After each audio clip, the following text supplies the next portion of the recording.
যদি আমরা বুঝতে পারি। আমি পুরো জীবনে কত টাকা আয় করব সেটা লিখিত, কে আমার জীবনসঙ্গী হবে সেটা লিখিত, কবে কোথায় মারা যাব সেটা লিখিত। আশ্চর্যের ব্যাপার হচ্ছে আমি কতগুলো দানা ভাত দুনিয়াতে খেয়ে মারা যাব সেটা লিখিত। একটি দানাও কম না, একটিও বেশি না। ধরেন এটা লিখিত যে আমি সারা জীবনে 1 কোটি টাকা আয় করব। এই সিদ্ধান্ত আল্লাহ তাআলা নিয়েছেন। আমি হালাল উপায়ে আয় করব না হারাম উপায়ে আয় করব সেই সিদ্ধান্ত আমার। রাসূল সাল্লাল্লাহু আলাইহি ওয়াসাল্লাম বলেছেন, কোনো ব্যক্তি যদি অভাবী হয় এবং তার অভাবের কথা মানুষের কাছে পেশ করে, তবে তার অভাব দূর করা হবে না। আর কোনো ব্যক্তি যদি তা আল্লাহ তাআলার কাছে পেশ করে, অনতিবিলম্বে আল্লাহ তাআলা নিজ অনুগ্রহে তাকে অভাবমুক্ত করে দিবেন।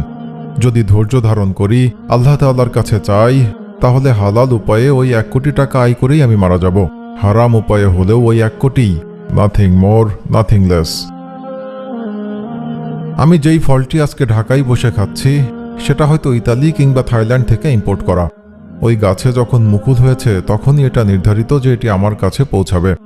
এর মধ্যে কত পাখি ওই ফলের উপর বসেছে, কত মানুষ এই ফলটি পাড়তে গেছে, দোকানে অনেকে এই ফলটি নেড়ে চেড়ে রেখে গেছে, পছন্দ হয়নি কিনেনি। এই সব ঘটনার একটাই কারণ, ফলটি আমার রিজকে লিখিত। যতক্ষণ না আমি কিনতে যাচ্ছি ততক্ষণ সেটা ওখানেই থাকবে। এর মধ্যে আমি মারা যেতে পারতাম, অন্য কোথাও চলে যেতে পারতাম, কিন্তু না, রিস্কে যেহেতু লিখিত আমি এই ফলটি না খেয়ে মারা যাব না। রিস্ক জিনিসটা এতটাই শক্তিশালী। ويرزقه من حيث لا يحتسب ومن يتوكل على الله فهو حسبه إن الله بالغ أمره قد جعل الله لكل شيء قدرا। কোথা থেকে কার রিস্ক কিভাবে আসবে, কার রিস্ক কোথায় লেখা আছে আমরা কেউ জানি না।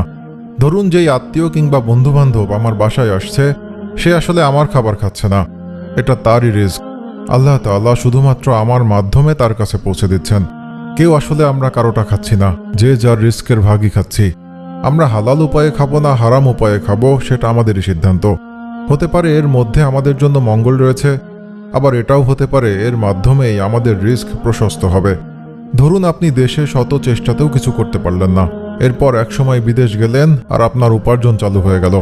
আবার কেউ বিদেশে কোনো কিছু করতে না পেরে শত কষ্ট বুকে চেপে দেশে ফেরত যেতে বাধ্য হলো, কিন্তু দেখা গেল দেশে তার ছোট্ট দোকানটি খুব ভালো চলছে।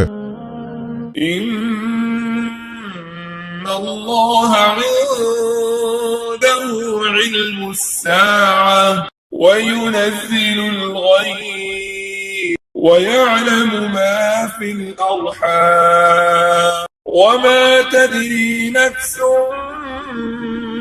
ماذا تكسب غدا وما تدري نفس بأي أرض تموت إن الله عليم خبير। সুতরাং ভরসাটা যেন আমরা সবসময় আল্লাহ তাআলার উপরই রাখি। আমাদের প্রতিদিনের প্রার্থনা হোক, রব্বুল আলামিন আমাদেরকে হালাল রিজিক দান করুন এবং হারামকে পরিহার করার তৌফিক দান করুন।